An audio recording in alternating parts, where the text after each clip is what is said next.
이렇게 오늘 5대 제사를 쭉 번제, 그다음 뭐죠? 소제, 화목제, 속죄제, 속건제 5개인데 기본적으로 알고 계셔야죠, 그죠? 교회 다니는데 구약에 뭐 5가지 제사 나오는데 우리 순서는 틀려도 최소한 이렇게 나와야 됩니다. 여러분 우리가 이 5가지 제사가 있는데 여기에 보면 2가지로 좀 나눌 수가 있습니다. 뭐냐면 자원해서 드리느냐, 아니면 의무적으로 드리느냐 이렇게 있는데 자원해서 드리는 것은 번제, 소제, 화목제입니다. 그리고 의무적으로 드려야 될 것은 지난주에 봤던 속죄제랑 오늘 속건제라고 할 수 있죠. 근데 이 자원제든 의무제든 모든 것에 이 모든 제사에 하나님께서 의도적으로 좀 배치해 놓은 하나님의 의도가 있습니다. 그것이 뭐냐면 수직적으로는 하나님 앞에서 온전히 서야 된다라는 그런 의도도 있지만 사람들과의 그런 관계, 이웃들을 향해서 우리가 구별된 모습이 있어야 된다라는 것을 말씀해 주시는 것이죠. 예를 들어서 자원제 같은 경우에는 이 번제, 짐승의 전부를 가족 빼고 다 태워서 온전히 올려드립니다. 헌신하겠습니다. 내가 주님 앞에 헌신합니다. 하나님을 온전히 바라보는 그 제사가 번제라고 한다면, 화목제는 하나님께서 공동체 안에서 의도적으로 네 혼자 다 먹을 수 없다, 이거 하루 만에 다 먹어야 되는 것 나눠 먹어라 라고 말씀하시면서 이웃들과의 관계의 돌봄의 의도를 하나님께서 깔아 놓으셨습니다. 또 의무제 안에도 속죄제는 하나님과 나 사이의 관계를 회복하기 위해서 용서를 구하고 회개의 영으로 나아가게 하신 것이 속죄제라면, 오늘 우리가 보고 있는 이 속건제는 사람과의 관계 안에서 보상하고 배상해야 되는 이런 문제에 대한 제사입니다. 그러니까 제사법 안에 하나님 사랑과 이웃 사랑이 온전히 깔려 있는 것입니다. 속건제는 뭐냐? 히브리어로 아샴이라는 단어를 썼습니다. 아샴. 이것이 바로 뭐 죄책, 배상 이런 의미가 있습니다. 지난주 속죄제와 오늘 이 속건제가 비슷한데 레위기 7장 7절 말씀에 보면 속죄제와 속건제의 규례는 같으니라고 이렇게 말씀을 시작합니다. 그러니까 비슷합니다. 비슷한데 차이가 한 가지 있습니다. 그것은 바로 제물이 다릅니다. 지난주에 혹시 속죄제 할 때 처음에 제사장 그룹, 회중 그룹, 그리고 족장 그룹, 평민 한 사람 한 사람 이 그룹에 대해서 하나님께서는 이렇게 차등을 주셨습니다. 근데 속건제는요, 오늘 제물이 한 가지밖에 없습니다. 흠없는 숫양 한 가지를 말씀하고 있습니다. 그러니까 고의적이든 고의적이지 않든 하나님의 공동체나 이웃에게 가시적인 손실을 입혔을 경우에 하나님 앞에 숫양을 드리는 것입니다. 그리고 중요한 것은 또 한 가지, 이웃에게 대해서 그 배상을 20% 해야 된다는 것입니다. 그러면 이게 어떤 경우에 드리는가 구체적으로 말씀을 나눠보면, 첫 번째로 보면 부주의로 성물을 범한 경우에 드리는 것입니다. 오늘 말씀에 5장 14절 15절 말씀을 보면 다 읽지는 못하지만 거기 보면 누구든지 여호와의 성물에 대해서 범했을 경우에, 여호와의 성물, 레위인들이 제사장들이 쓰는 그 성물에 대해서 범했을 경우에는 흠없는 순양을 제사장에게 돌려라라고 이렇게 얘기합니다. 그리고 5분의 1을 그것의 5분의 1을 더하여서 제사장에게 갖다 주라 이렇게 말합니다.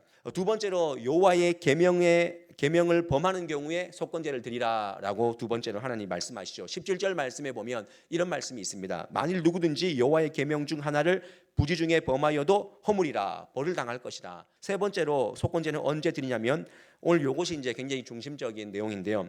이웃의 재산에 손해를 입힌 경우에 속건제를 드려야 됩니다. 이 말씀은 오늘 레위기서 6장 1절에서 7절까지 말씀에 쭉 나오는데 그 중에서 2절과 3절 말씀만 한번 보도록 하겠습니다. 이 말씀은 한번 다 같이 읽어보도록 하겠습니다. 시작.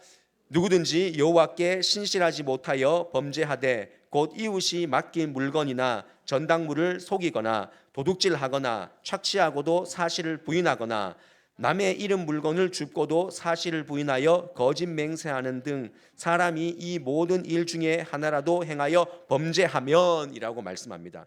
6장 5절 말씀에 보면 굉장히 우리에게 구체적으로 하나님께서 요구하시는 행위들이 있습니다. 그 말씀 보면 한번 읽어볼까요? 시작. 그 거짓 맹세한 모든 물건을 돌려보내되 곧 그 본래 물건의 5분의 1을 더하여 돌려보낼 것이니 그 죄가 드러나는 날에 그 임자에게 줄 것이요. 여러분 몇 퍼센트 줘야 됩니까? 20%. 그 물건 값에 20%를 더해서 줘야 되는 것입니다. 물론 하나님께 대해서는 순양을 또 올려드려야 되고, 또 재산상의 피해를 입힌 사람에게는 20%를 돌려주는 것입니다. 하나님께서 왜 이러한 요구를 하셨을까? 우리가 한번 곰곰이 묵상해 볼 수 있습니다. 하나님이 왜 이렇게 사사로운 것까지 이렇게 다 제사법으로 만들어 놓으셨을까? 그것은 제가 초반에 말씀드렸듯이 하나님과의 바른 관계를 위해서이고 이웃과의 바른 관계를 만들어 나가는데 필요하기 때문에 이 제사가 필요한다는 것입니다. 조금 유치하지만 이런 행위를 실천하게 함으로 말미암아 상대방의 마음을 만지고 하나님 앞에서 전결케 되는 그 회복을 하나님 요구하시는 것이죠. 균형입니다. 균형. 하나님께 내가 모든 거 다 용서받았다, 끝이다, 이것이 아니라 균형 감각이 있게 그 내가 손해를 입힌 사람에게 가서 어떠한 정당한 어떤 퍼센테이지를 보상해 주라라는 것이죠. 그러니까 속죄 제사로부터 속건 제사까지 살펴보면 부지중해라는 단어들이 있습니다. 부지중해. 예. 우리가 지나쳐 살다가 언젠가 딱 보니까 죄를 깨닫게 되는 것들, 그 부지중해 우리가 마음에 가책이 있고 마음이 찔리는 것들에 대해서 하나님 앞에 나아갈 수 있게 하는 것이죠. 여러분, 우리 신앙생활이 그렇지 않습니까? 신앙생활은요, 죄의식 없이 살다가 세상적으로 죄의식 없이 막 살다가 하나님을 온전히 만났을 때, 말씀을 온전히 들었을 때, 아, 이게 하나님이 원하시는 것이 아니구나 라는 것들에 대해서 돌이키는 것입니다. 감동 주실 때 돌이키는 것입니다. 그 감동을요, 소멸시키지 않는 게 중요한 거예요. 그리고 감동을, 하나님 어떤 마음을 주시는 부분들이 있습니다. 그때 그 부분들을요, 감동 주신 부분들을 소멸시키면 안 돼요. 이 부분이 굉장히 중요합니다. 그러나 중요한 것은요, 하나님 앞에서 회개하고 그 죄를 알았다면 회개에 합당한 열매를 우리가 맺어야 된다는 것입니다. 오늘날 우리가 속건제를 드리지는 않습니다. 근데 그러면 우리가 어떻게 이 속건제가 없이 하나님 앞에서 내가 회개하고 용서를 구하고 그 손해를 끼친 것에 대해서 내가 잘못을 구했습니다라고 했다면 우리가 회개에 합당한 열매를 맺고 살아가는 것이 오늘 신약의 시대를 살아가는 우리의 의무라는 것입니다. 여러분 어떻습니까? 여러분 회개했습니까? 그 사람이 진짜 회개했다는 것을 뭘로 알 수 있겠습니까? 회개에 합당한 열매. 아, 회개하고 용서를 구하고 그렇게 살아가고 있구나. 그 말은 잘못했습니다 하지만 하는 행위는 똑같다면 그 행위는 회개에 합당한 열매가 아닌 것이죠. 누가복음 19장에 나오는 삭개오의 이야기에 보면 삭개오가 예수님을 인격적으로 만나지 않습니까? 만난 다음에 그가 예수님 앞에 고백한 것이 무엇입니까? 내 재산의 절반을 가난한 자들에게 주고 내가 누군가를 속여 빼앗은 것이 있다면 4배로 갚겠습니다. 이런 고백을 합니다. 그러면 이 고백이 뭐 삭개오가 객기입니까? 객기. 뭐 예수님 만났으니까 내가 이 정도 하지 뭐. 객기가 아니라 그렇게 한 것입니다. 성령의 감동으로 그렇게 한 일입니다. 성령께서 예수님 앞에서 자신의 인생을 쭉 돌아보게 하신 것이죠. 삭개오야, 네가 세리장이고, 세리장이면 여러분 로마에다가 세금을 바칠 때 세리장은요 세금을 더 왕창 걷어가지고 자기 배를 막 불리고 로마의 그 당국 앞에는 그냥 일정 부분만 올려주면 되는 거예요. 그 매국노 같은 그런 인생을 살았죠. 그 삭개오라는 의미가 뭐 깨끗하다, 겸손하다 이런 의미가 있지 않습니까?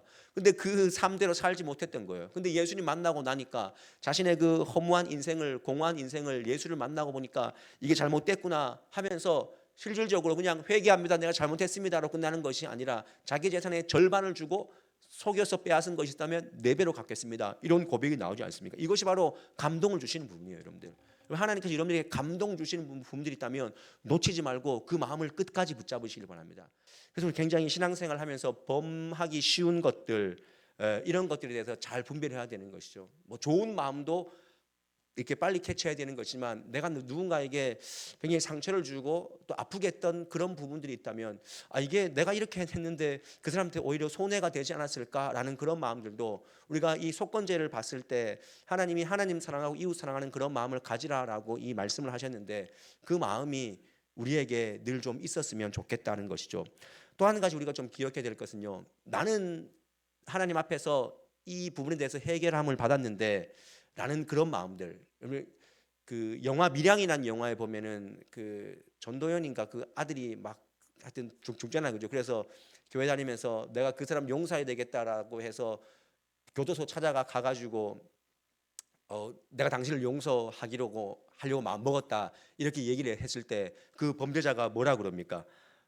내 죄는 하나님이 이미 용서해 줬다고, 나는 지금 마음이 너무 평안하다고 이렇게 말해서 그가 막 전도연 씨가 나가면서 누가 누구를 감히 용서해 하면서 내가 용서하지 않았는데 누가 용서해 울분을 막 토하지 않습니까?